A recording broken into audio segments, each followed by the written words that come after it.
धेमाजि जिल्ला एबसुनि बानजायनायाव एएसबि बर' गोजौ फरायसालिनि गेलेग्रा फोथाराव 13 बोसोर सिंनि जोलुर बादायलायनायखौ दिनै मोनसे समनि बोखावै लखिमपुर जिल्ला एबसुनि बारग' बुंथिगिरि जराराम ब्रह्मआ बेखेवनानै होयो।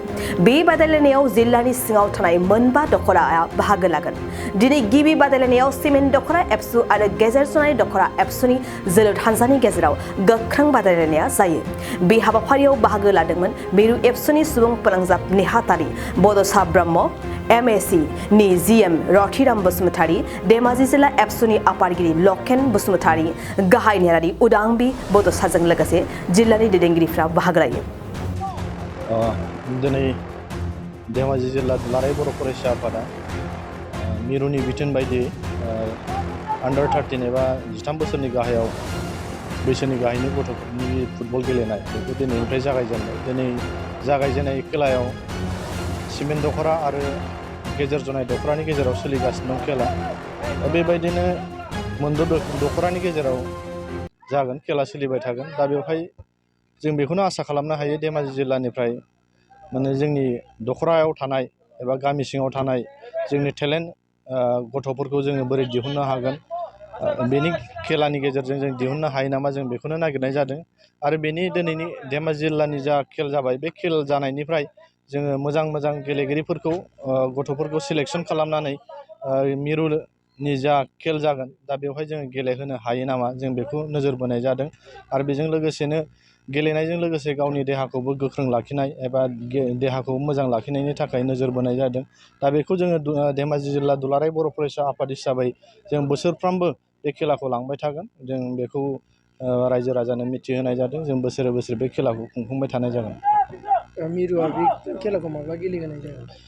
मिरुआ खेलाखौ लागोन, दा बेखौ जोङो डेट फिक्स खालामनाय जायाखै।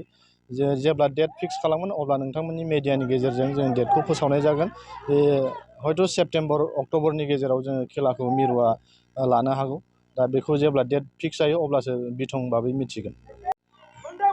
दुलाराय बर' फरायसा आफादनि बिथोन बादियै बड'फा गेजेरथियारि सोलोंथाइ मावथांखिनि गेजेरजों 13 बोसोर बैसोनि सिंनि जोलुर बादायलायनाय जा मोनसे हाबाफारि, बे हाबाफारिखौ धेमाजि जिल्ला दुलाराय बर' फरायसा आफादाबो दिनै 22/8/2022 मायथाइयाव दिनै जागायजेनबाय।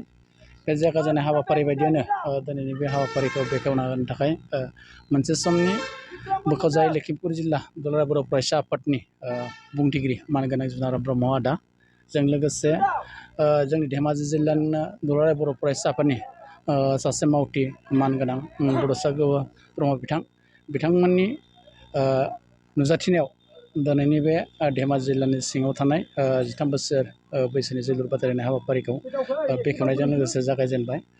आसा खालामदों जोंनि जिल्लानि सिङाव थानाय मोनद' दखरानि जोलुर बादायगिरिफ्रा जाहाथे मोजाङै बादायलायनानै बे हाबाफारियाव बाहागो लागोन।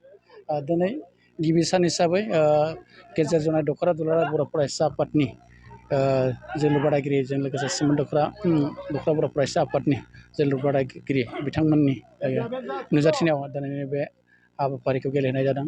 आसा खालामदों फैगौ समाव जोंनि उन्दै फंबाय बिनानावमोना गेलेनायनि गेजेरजोंबो गावबा गाव मोनसे जिउ राहा दानायाव आवगायलांगोन। जों मिथिगौ दिनैनि मुगायाव गेलेनायनि गेजेरजोंबो गावनि जिउखौ दालांनो हायो। जायफोर इनकारेजमेन्ट गोनां गेलेगिरि बिथांमोना उन समावहाय गोजौ थाखोसिम गेलेहैनो हायो बेखौ मिजिंथिदों। आसा खालामदों फैगौ समाव जायथ' मिरुनि बिथोन, बे बिथोननि गेजेरजों जों गेलेहोनायखौ जागायबाय। बेनिफ्राय जाय चेम्पियन जागोन, बे चेम्पियन टिमखौ मिरुआ बबेयाव गेलेहोनायनि खाबु लायो, जों बेयाव बाहागो लाहैगोन होननानै मिजिंथिदों। मोनबेसे हान्जाया बे गेलेनायाव बाहागो? धेमाजि जिल्लानि सिङाव मोनद' दखरा दङ। दा बेयाव जोंना जनाय दखरा, गेजेर जनाय दखरा, सिमेन्ट दखरा, सिलाफथार दखरा आरो धेमाजि दखरा आरो गौमुर दखरा। दा बेनि गेजेराव जोंना मोनबा दखराया बाहागो लासिगोन। धेमाजि दखरानिफ्राय नैबे देग्लायनि समाव बाहागो लानो हानाय नङा होननानै बिथांमोना फोरमायहरदों। मानो होनबा बिथांमोननि दखरानि सिङाव माखासे बर' सुबुंफ्राबो खम हिसाबै बिथांमोना गेलेगिरिखौ जथायनो हायासै। नेक्स्ट समाव फैगौ समफोराव जाहाथे बिथांमोनाबो सेस्था खालामो बेखौ मिजिंथिदों। बाइक अनसायगिरिफोरनि थाखाय मोनसे मोजां खौरां।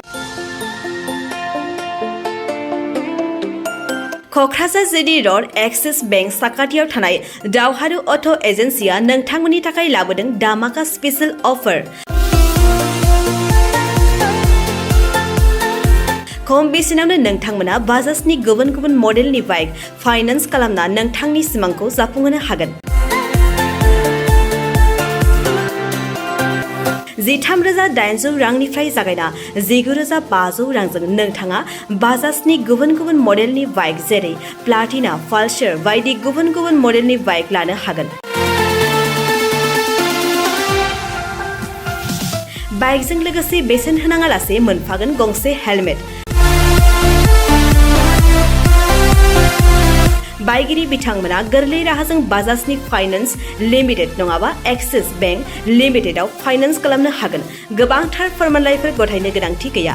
खालि फट' गांसे, पेन कार्ड, आधार कार्ड, भटार आइडि आरो सोलिबाय थानाय मोब्लिबनि बिल होयोब्लानो बे सुबिदाखौ लानो हागोन।